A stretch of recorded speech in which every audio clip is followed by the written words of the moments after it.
Alam mo ba kung bakit mas mabilis magkasakit ang matatanda kahit simpleng sipon lang? Minsan ambon lang sa labas or konting paggubo ng apo, kinabukasan inuubo na rin si lola o si lolo. Hindi ibig sabihin nito na mahina na agad ang katawan nila.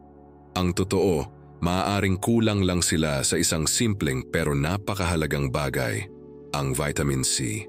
Ngayong araw na ito, tatalakayin natin ang kahalagahan ng vitamin C para sa mga matatanda. Hindi lang ito simpleng bitamina na iniinom kapag may sipon. Isa itong sandata para manatiling malakas ang katawan, lumaban sa sakit at mapanatili ang sigla kahit sa edad na 60 pataas. Kung ikaw ay senior na o may mahal sa buhay na senior, panoorin mo ito hanggang dulo. Dahil baka ito na ang pinakamahalagang impormasyon na maririnig mo ngayong buwan para sa iyong kalusugan. Habang tumatanda tayo, natural na humihina ang ating immune system. Parang isang sundalong napapagod na sa dami ng laban. Habang bata pa tayo, madali lang para sa katawan na labanan ng sipon, lagnat, o kahit mga maliliit na impeksyon. Pero pagdating ng edad, ang katawan ay hindi na ganoon kabilis gumaling o lumaban. Dito pumapasok ang tulong ng vitamin C. Ang vitamin C ay kilala bilang immune booster. Ibig sabihin, tinutulungan nitong palakasin ang ating mga tagapagtanggol sa loob ng katawan, ang tinatawag na white blood cells. Ang mga ito ang lumalaban sa virus, bakterya, at kahit mga toxins sa paligid. Sa madaling salita, kapag kulang tayo sa vitamin C, parang sinasabi natin sa mga mikrobyo na, "Sige, pasok kayo." Isipin mo si Mang Lando, 68 years old. Isang araw lang na malamig ang panahon, nilagnat na siya. Uminom lang ng mainit na tubig at nagpahinga, pero inabot ng halos 2 linggo bago siya gumaling. Nang kumonsulta siya sa barangay health center, sinabi ng nurse na baka kulang siya sa vitamin C. Simula noon, araw-araw na siyang umiinom ng calamansi juice sa umaga. At ang resulta, hindi na siya ganun kadaling dapuan ng sipon. Mura lang, pero epektibo. Ngayon, isa pang mahalagang papel ng vitamin C ay ang pagpapagaling ng sugat. Kung mapapansin mo, mas matagal gumaling ang mga sugat ng matatanda. Halimbawa, si Lola nadulas lang sa banyo, pero parang 1 buwan na, hindi pa rin naghihilom ang pasa o gasgas.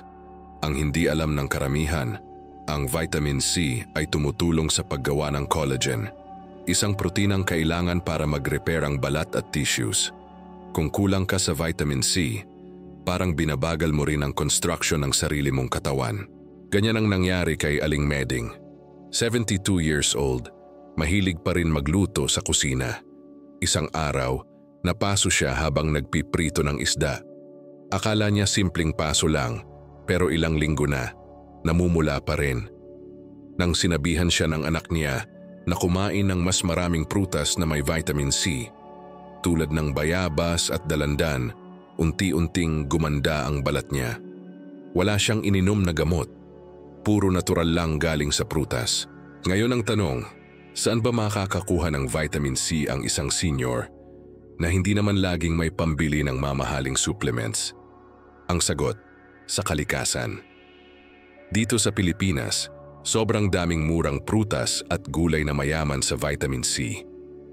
Hindi mo na kailangang bumili ng imported na orange juice. Minsan, nasa tabi-tabi lang ang solusyon. Unahin natin ang kalamansi. Isa ito sa pinakaabot-kayang source ng vitamin C. Ilang piso lang ang 1 kilo at pwede mo na itong gawing juice sa umaga. Pwede ring ipatong sa ulam o isawsaw sa toyo. Simple, mura, pero malaki ang tulong sa katawan. Pangalawa, ang bayabas. Alam mo ba na mas mataas pa ang vitamin C ng bayabas kaysa sa orange? At ang maganda pa, marami nito sa Pilipinas. Kahit sa likod bahay, pwede kang makakita ng punong bayabas. Hinugman o hilaw, parehas na may taglay na bitamina. Isa pa sa mga madalas nating makalimutan ay ang Indian mango. Kapag panahon ng tag-init, nagsusulputan ito sa mga palengke. Bukod sa masarap at mura, may vitamin C din ito. Kaya imbes na bumili ng mamahaling snack, bakit hindi ka na lang kumain ng manggang hilaw na may bagoong? May mga gulay din na may taglay na vitamin C. Ang dahon ng ampalaya, halimbawa, ay pwedeng igisa o isama sa monggo Oo, alam kong mapait siya, pero kung makakatulong ito sa pagpapalakas ng katawan, baka panahon na para masanay ang panlasa. Ang talbos ng kamote ay isa ring magandang source. Madalas ito sa probinsya, nilalaga lang at sinasawsaw sa bagoong. Isa na itong simpleng ulam, pero may taglay ng panglaban sa sipon at pagod. Isa pang prutas na madalas nating makalimutan ay ang santol. Maasim siya pero mataas sa vitamin C. At kung titingnan mo sa mga pamilihan tuwing panahon ng santol, napakamura lang nito. Isang supot ay pwedeng kainin ng buong pamilya. Kaya sa totoo lang, hindi dahilan ng kakulangan sa pera para hindi makakuha ng vitamin C. Kailangan lang natin maging mapanuri at masinop sa pagpili ng pagkain. Hindi kailangang imported, hindi kailangang mamahalin. Basta natural at tama sa katawan, sapat na. Ngayong alam na natin kung gaano kahalaga ang vitamin C para sa immune system, sugat at tissue repair. Sa susunod na bahagi pag-uusapan natin kung paano ito nakakaapekto sa puso, sa ating kasukasuan at maging sa kalusugan ng ating isip. Oo, pati utak ay konektado rin dito. Dahil sa edad natin ngayon, hindi na pwedeng pabayaan ang katawan. Kailangan nating magsikap para mapanatili ang lakas at sigla, hindi para lang sa sarili, kundi para sa mga mahal natin sa buhay. Kaya kung nakarating ka hanggang dito, ibig sabihin ay seryoso ka sa pag-aalaga ng iyong katawan. At yan ang simula ng mas malusog na buhay. Comment mo nga ang 3 salitang ito. Kalamansi, bayabas, ampalaya. Iyan ang palatandaan na kasama pa rin kita. At handang matuto para sa sarili mong kalusugan. Kita tayo sa part 2. Mas marami pa tayong matutuklasan. Sa part 1 ng ating usapan, nakita natin kung gaano kahalaga ang vitamin C para sa immune system ng matatanda, sa mabilisang paggaling ng sugat at sa pang-araw-araw na lakas. Pero ang benepisyo ng vitamin C ay hindi lang hanggang doon. Sa part na ito, tatalakayin natin ang koneksyon nito sa puso, sa kasukasuan, at pati na rin sa ating kalusugang mental. Oo, pati ang isipan natin ay may kinalaman dito. Alam natin na habang tumatanda, mas nagiging delikado ang kalagayan ng puso. Marami sa ating mga senior citizens ang may alta presyon, sakit sa puso, at iba pang kondisyon na konektado sa mahinang daloy ng dugo. Ang magandang balita, ang vitamin C ay may mahalagang papel sa pagprotekta ng ating cardiovascular system. Ayon sa mga pag-aaral, ang vitamin C ay nakakatulong sa pagpapalakas ng mga ugat. Ang tawag dito ay vascular integrity. Ibig sabihin, mas matibay ang mga ugat at hindi madaling mapinsala. Kung matibay ang ugat mo, mas maayos ang pagdaloy ng dugo.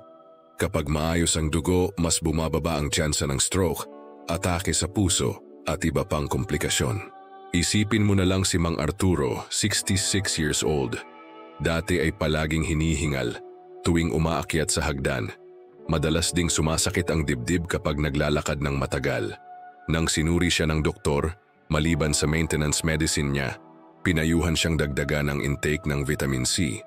Pumayag siya pero hindi siya bumili ng supplement.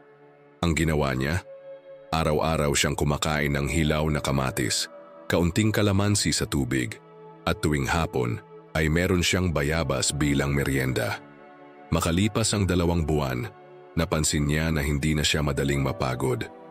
Hindi ito magic, kundi natural na epekto ng sustansyang matagal nang kulang sa katawan niya. Bukod sa puso, mahalaga rin ang vitamin C para sa kasukasuan. Ilan sa mga matatanda ang hindi makalakad ng diretso dahil sa sakit sa tuhod. Ilan sa inyo ang nagigising tuwing madaling araw dahil ang balakang o likod ay tila kinakalawang. Ang kasukasuan ay parte ng ating katawan na kumikilos araw-araw, at habang tumatanda tayo, unti-unti itong nawawalan ng kintab at lakas. Narinig mo na ba ang collagen? Isa itong protina na parang pampadulas at pampatibay ng ating mga kasukasuan at buto.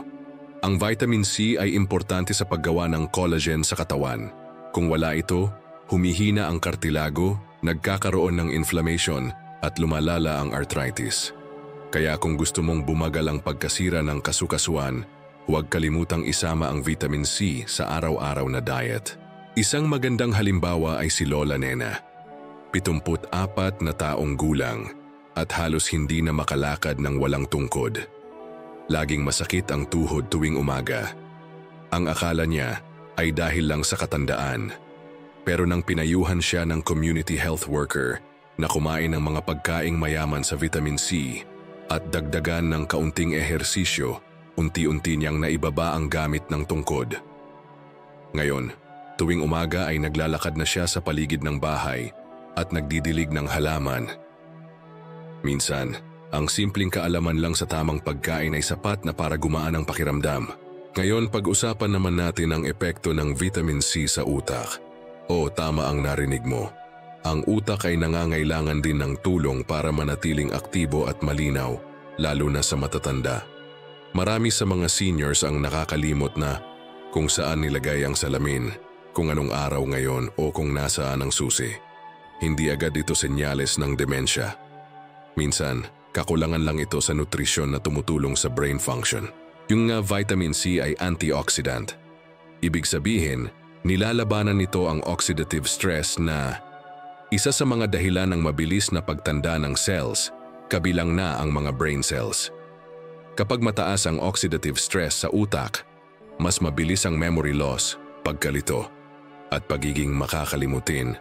Pero kapag sapat ang vitamin C, natutulungan nito ang utak na manatiling alerto at aktibo. Halimbawa, si Aling Sally ay laging nakakalimot sa oras ng gamutan niya. Kahit may alarm sa cellphone, minsan ay hindi pa rin niya naaalala kung kailan dapat uminom ng gamot. Nung sinimulan siyang turuan ng anak niyang nurse na kumain ng masustansyang prutas araw-araw, napansin nilang mas naging sharp ang memorya niya. Araw-araw siyang kumakain ng isang hiwa ng pinya sa almusal, may dalang suha tuwing hapon, at kapag gabi ay isang baso ng tubig na may kalamansi. Simple lang, pero nagkaroon ng malaking epekto sa kanyang utak at pag-iisip. Maraming seniors ang nagtatanong, may limit ba ang dami ng vitamin C na pwedeng kainin? Ang sagot, oo, pero bihira ang kaso ng sobra sa natural na pinanggagalingan. Kapag galing sa prutas at gulay, hindi ito nakakasama sa katawan. Ang sobra ay inilalabas lang ng katawan sa ihay. Ang dapat lang bantayan ay yung mga synthetic supplements na sobrang taas ng dosage. Kaya kung natural ang source mo, kalamansi, bayabas, pinya, suha, at mga gulay, panatag ka na safe ito kahit araw-araw. Isa pa, tandaan natin na ang katawan ng senior ay mas mahirap sumipsip ng nutrients. Ibig sabihin, kahit kumain ka ng tama, kung mahina ang absorption ng katawan mo, sayang lang ang sustansya. Ang maganda sa vitamin C, tumutulong din ito sa pagsipsip ng iba pang bitamina at minerals, tulad ng iron na kailangan para sa dugo. Kaya kung may iron deficiency ka o mabilis kang mapagod, baka kulang ka rin sa vitamin C na tumutulong para masipsip ito ng maayos. Sa pang-araw-araw na buhay, huwag tayong matakot magsimula sa maliit. Kung hindi ka pa sanay uminom ng kalamansi sa umaga, baka pwedeng kalahating baso muna. Kung hindi ka mahilig sa bayabas, baka pwede mong subukan ito bilang juice o ihalo sa salad. Ang mahalaga ay unti-unting inaayos ang pang-araw-araw na kain para mas maging malusog. Kapag sinimulan mong unti-unting dagdagan ang vitamin C intake mo araw-araw, mapapansin mo rin ang pagbabago. Mas babata ang pakiramdam mo. Mas magiging aktibo ang katawan. At higit sa lahat, mas magiging malinaw ang pag-iisip. Hindi mo na kailangang hintayin pang magkasakit bago kumilos. Habang may lakas pa, habang may panahon pa, kumilos na tayo. Sa susunod na bahagi, ibabahagi ko ang mga simpleng recipe at kombinasyon ng pagkain na mataas sa vitamin C, abot kaya at masarap. Perfect sa panlasang Pinoy. Lalo na kung sawa ka na sa pare-parehong prutas, bibigyan kita ng bago, mas exciting na paraan para mas maging masustansya ang araw-araw. Kung gusto mong maging mas malakas, mas alerto, at mas masigla araw-araw, simulan mo sa simpleng hakbang na ito. Comment mo ngayon, lakas buto utak. Diyan ko malalaman kung kasama pa rin kita at handa kang panindigan ang bagong simula para sa mas malusog na katawan. Kita tayo sa part 3 Exciting recipes at mga tips ang naghihintay. Sa mga naunang bahagi, natutunan natin kung gaano kahalaga ang vitamin C para sa immune system, sa puso, sa kasukasuan at sa mental na kalusugan ng matatanda. Ngayon naman panahon na para pag-usapan kung paano natin ito maisasama sa araw-araw sa mas masarap, mas praktikal at mas nakagigiliw na paraan. Dahil aminin natin, hindi lahat ng seniors ay masipag kumain ng prutas. Minsan din, may pagkaumay o kaya'y pagod na rin sa paghahanda. Kaya ngayon, bibigyan kita ng mga simple at natural na paraan para mas maging exciting ang vitamin C sa hapagkainan. Umpisahan natin sa almusal. Isa sa mga pinakamadaling idagdag sa umaga ay isang baso ng maligamgam na tubig na may kalamansi. Hindi ito kailangang maging sobrang asim. Kung medyo sensitive ang tiyan mo, pwede mong haluan ng kaunting honey o asukal. Pero kung kaya mong tiisin, mas mainam kung natural lang. Ang tip dito ay uminom nito habang walang laman ang tiyan. Ito ay nakakatulong hindi lang sa vitamin C intake, kundi pati na rin sa digestion at paglabas ng toxins sa katawan. Pwede mo rin itong ihalo sa oats. O, ang simpleng oats na niluluto tuwing almusal ay pwedeng haluan ng saging at kaunting orange o suha.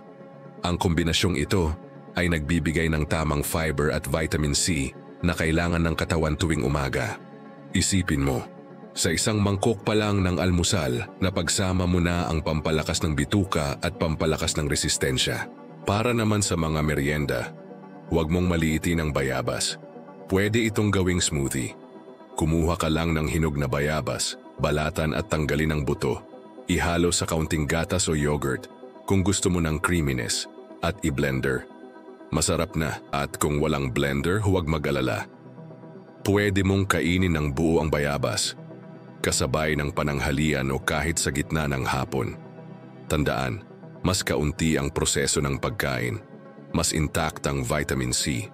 Pwede rin ang saging at Indian mango bilang merienda.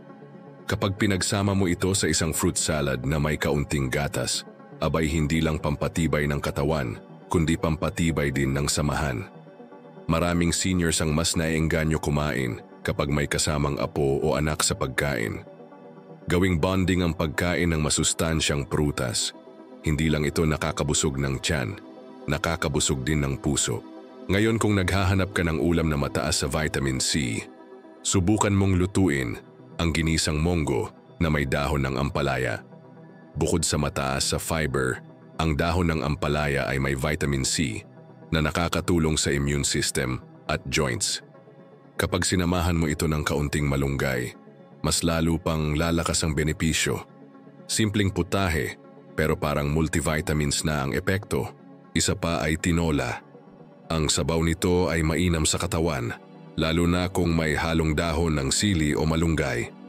Parehong mataas sa vitamin C at nakakatulong sa mas maayos na paghinga at mas malakas na katawan.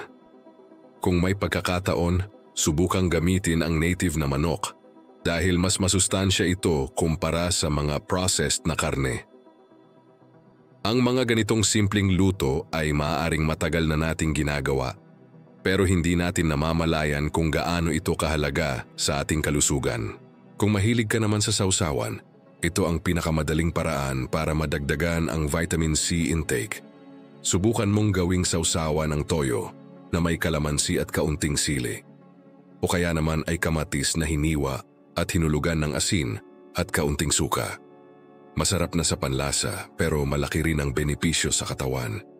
Hindi mo kailangang uminom ng capsule kung ang plato mo ay may kulay at laman na likas na sustansya. Ngayon pag-usapan naman natin ang mga hindi inaakalang source ng vitamin C.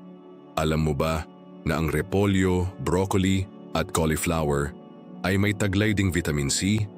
Kahit hindi sila kasing asim ng prutas, taglay nila ang bitamina na makakatulong sa ating immune system.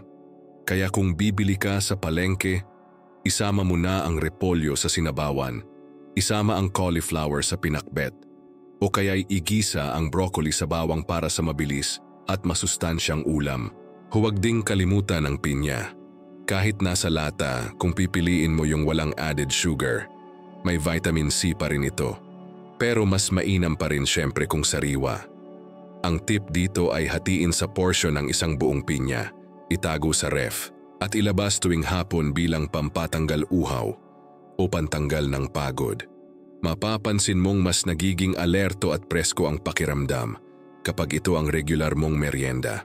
Isa pang simpleng recipe ay ang sinigang na may bayabas.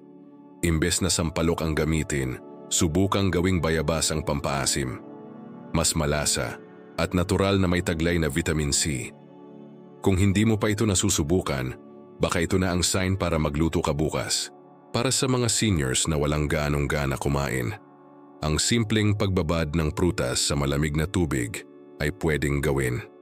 Subukan mong maglagay ng hiwa ng lemon, suha o kalamansi sa pitsel ng malamig na tubig. Bukod sa refreshing, nagbibigay ito ng kaunting vitamin C at flavor para ganahan uminom ang isang senior. Sa ganitong paraan, hindi lang hydration ang naibibigay mo sa katawan, nagbibigay ka rin ng nutrition na hindi nakakaumay. Mahalagang paalala, kapag ang prutas ay luto ng masyado o kaya'y nakadisplay sa araw ng matagal, nababawasan ang vitamin C. Kaya kung bibili ka ng prutas, siguraduhing sariwa at hindi pa nalalanta. At kapag lulutuin mo ang gulay, iwasan ang sobrang tagal sa apoy. Mas maikli ang pagluluto, mas maraming bitamina ang natitira. Hindi rin kailangang ubusin lahat sa isang araw. Pwede mong isama ang vitamin C-rich food sa 3 beses na kain. Kaunting kalamansi sa almusal, bayabas sa merienda, tapos gulay na may malunggay sa hapunan. Sapat na para matulungan ang katawan mong lumaban sa sakit at manatiling malakas. Ngayon baka tinatanong mo pa rin, may epekto ba ito agad? Ang sagot, hindi ito instant. Hindi ito parang gamot na iinom ka at maya-maya gagaling ka na. Pero kung magiging consistent ka, araw-araw kahit kaunti lang, makikita mong mas lumalakas ka, mas nagiging alerto ang isip, at mas magaan ang pakiramdam. Hindi mo agad mapapansin sa unang linggo, pero mararamdaman mo sa pangmatagalan. Sa totoo lang, ang sikreto ng malusog na senior ay hindi lang nakatago sa doktor o ospital.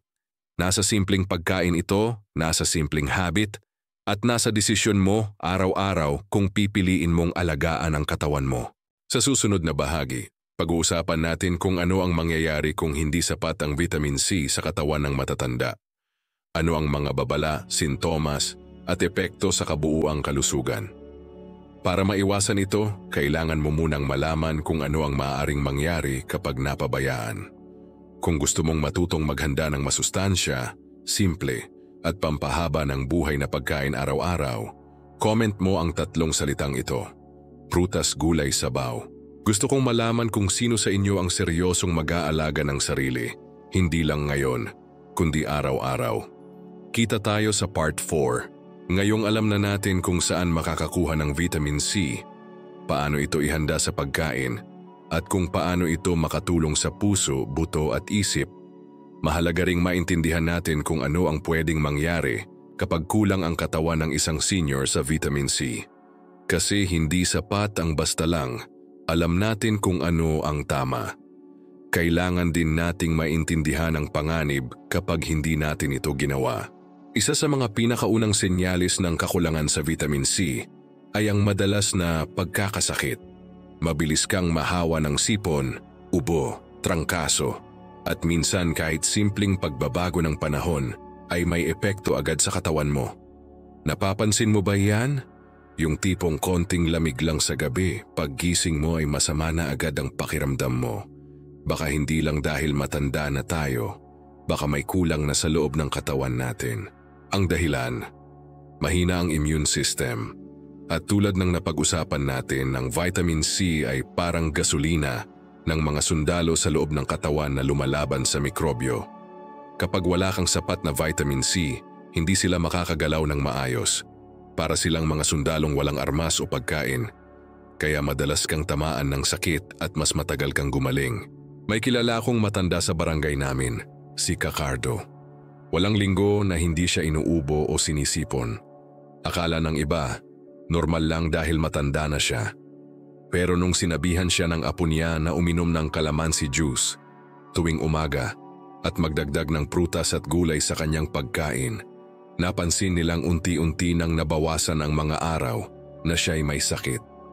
Mahigit 2 buwan din bago naging regular ang pakiramdam niya. Hindi biglaan pero gumana. Kasi nga, ang katawan natin ay parang lupa. Kung patuloy mong dinidiligan ng tama, uusbong ang lakas nito. Isa pang senyalis ng kulang sa vitamin C ay ang pagbagal ng paggaling ng mga sugat. Napapansin mo ba na matagal bago maghilom ang galos mo? O kaya, simpleng kagat lang ng lamok pero ilang linggo pa bago mawala ang marka?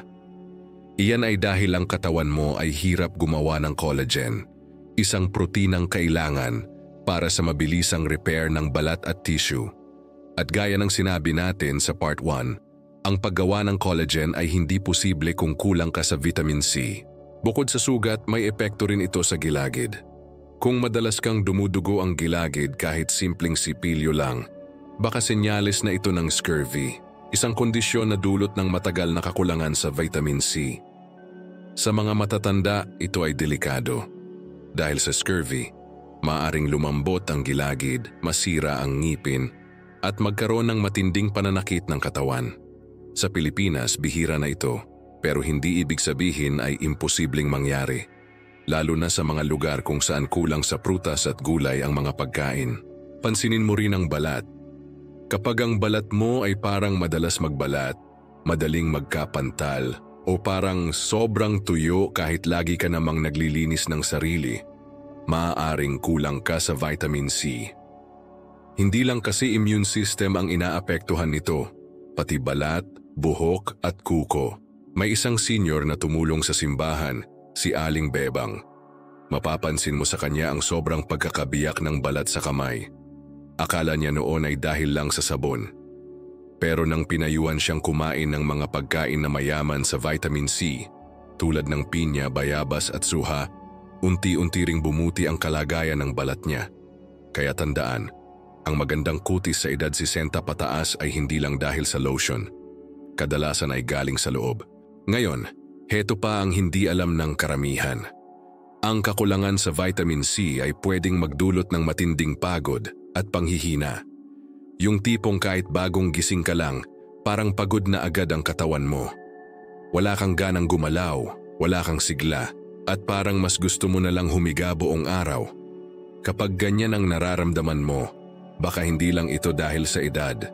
Baka senyalis na ito na may kulang sa katawan mo. Ang vitamin C ay tumutulong sa pagbuo ng carnitine, isang substance sa katawan na ginagamit para makagawa ng energy. Kung kulang ka sa vitamin C, hindi makakagawa ng sapat na carnitine ang katawan mo, at dahil dito, mabilis kang mapagod. Kaya kung ikaw ay matanda na at palagi ka na lang pagod kahit wala ka namang masyadong ginagawa, subukan mong ayusin ang diet mo at isama ang mga natural na pagkaing mayaman sa vitamin C. Isa pang babala, ang kakulangan sa vitamin C ay pwedeng magpababa ng gana sa pagkain. Ironic, di ba? Dahil kulang ka sa nutrients, nawawalan ka ng gana kaya lalo kang nagkukulang sa nutrisyon. Isang vicious cycle na pwedeng humantong sa matinding panghihina ng katawan. Kaya kung isa ka sa mga seniors na parang wala ng gana sa pagkain, baka pwede mong subukan muna ang mga simpleng pampagana, gaya ng bayabas, manggang hilaw, o kahit kalamansi juice para maibalik ang gana. Tandaan natin, hindi natin kailangang hintayin ang mga sintomas bago kumilos. Ang vitamin C ay hindi gamot sa lahat ng bagay, pero isa itong mahalagang bahagi ng pagkakaroon ng malakas at matatag na katawan. Mas maganda ng maagapan kaysa gamutin. Ang regular na pag-inom o pagkain ng mga pagkaing mayaman sa vitamin C ay parang maliit na investment araw-araw para sa mas mahabang buhay. Kaya kung nararamdaman mong ikaw ay madalas magkasakit, matagal gumaling, laging pagod, madaling kapitan ng sugat, o may mga pagbabago sa balat o gilagid mo, huwag mong balewalain. Maaaring ito ay senyales na kulang ka sa vitamin C. Ang magandang balita, hindi mo kailangang gumastos ng malaki para ayusin ito. Nasa palengke lang ang solusyon. Nasa bakuran. Nasa kusina. Yumiganang mo lang yung may desisyon. Desisyong simulan ang pag-aalaga sa sarili sa paraang natural, mura at epektibo. At sa huling bahagi ng video na ito, ibabahagi ko ang mga simpleng tips kung paano mo mapapanatiling consistent ang vitamin C intake mo araw-araw. Paano mo ito maisasama sa lifestyle mo? Paano ito pwedeng gawing bahagi ng pamilya mo?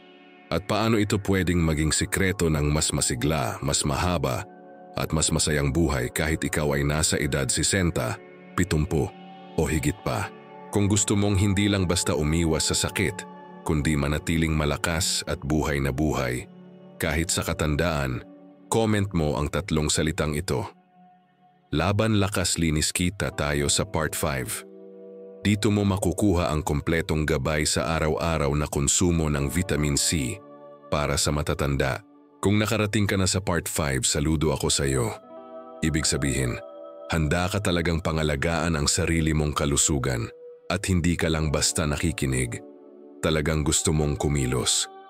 Sa huling bahagi ng video na ito, bibigyan kita ng simpleng gabay para masiguradong tuloy-tuloy, praktikal, at epektibo ang pagkuha mo ng vitamin C araw-araw bilang isang senior.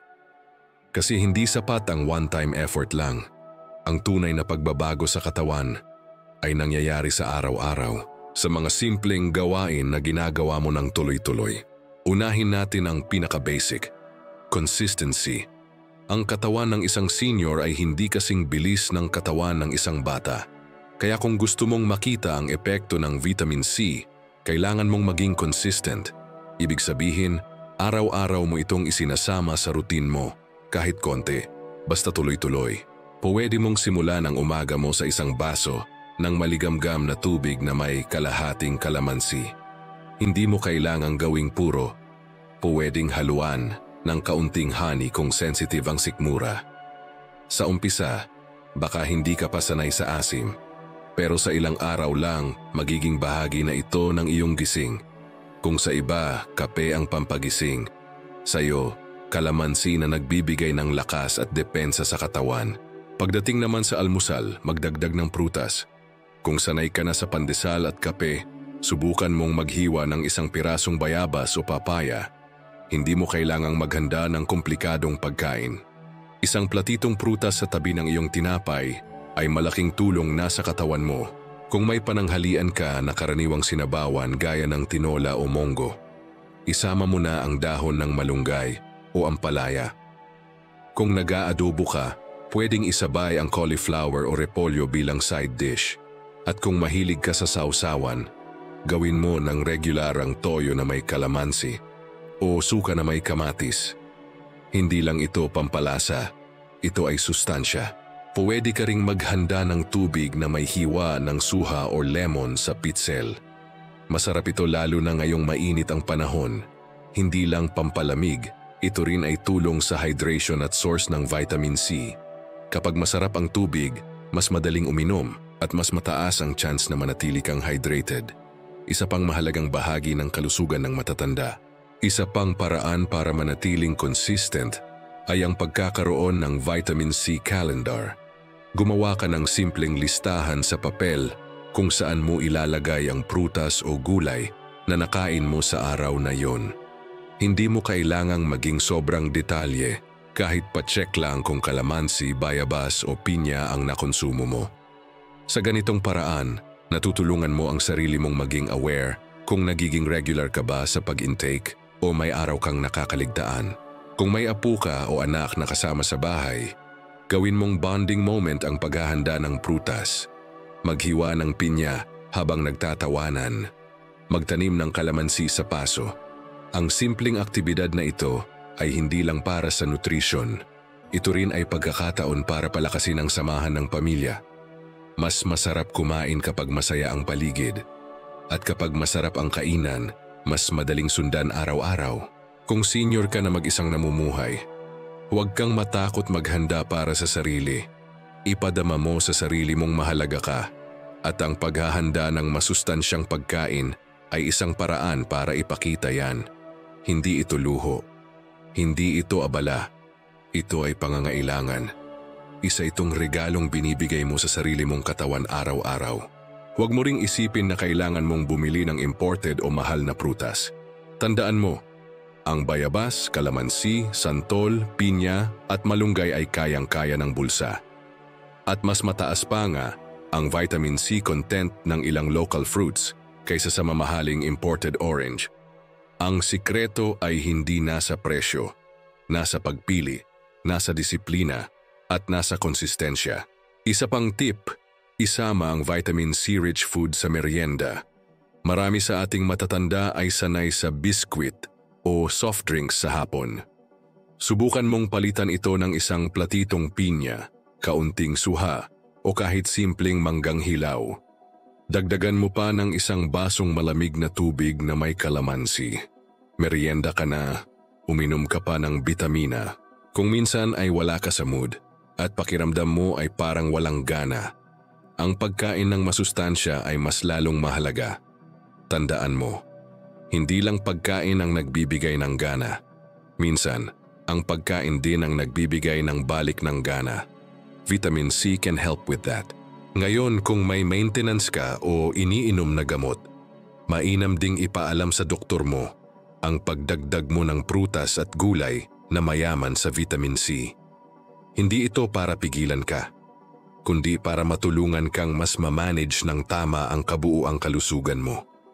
Hindi kontra ang natural na pagkain sa gamot, sa totoo lang sila pa nga ang magkasangga. At panghuli, itanim mo sa isip na ang tunay na pag-aalaga sa sarili ay hindi palaging kailangan ng malaking gastos. Minsan, ang simpleng prutas sa umaga, gulay sa tanghalian, at sabaw sa hapunan ay sapat na. Basta't may kasamang disiplina, consistency, at tamang kaalaman. Kaya ngayong alam mo na ang epekto, pinagmumulan at kahalagahan ng vitamin C sa katawan ng isang senior. Ang tanong, anong gagawin mo bukas? Kakain ka ba ng pare-parehong ulam o susubukan mong idagdag ang mga simpleng tips na natutunan mo ngayon? Magtitiis ka ba sa pagiging laging pagod, madaling tamaan ng sakit at mabagal maghilom? O pipiliin mong lumaban, palakasin ang katawan at humaba ang buhay? Nasa iyo ang desisyon. Pero kung ako sa iyo, pipiliin ko ang simple pero epektibo. Pipiliin ko ang murang prutas kaysa mamahaling gamot. Pipiliin ko ang mainit na tinola na may malunggay kaysa instant na pagkain. Pipiliin ko ang araw-araw na lakas, hindi lang para sa sarili ko kundi para sa mga mahal ko sa buhay. Kung kasama mo pa rin ako hanggang dito sa huling bahagi ng video na ito, comment mo ang 3 salitang ito. Araw-araw alaga.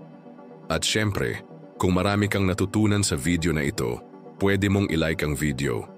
Mag-subscribe sa channel para sa mga susunod na tips at i-comment ang paborito mong source ng vitamin C. Malay mo, makatulong ang experience mo sa iba rin nating viewers.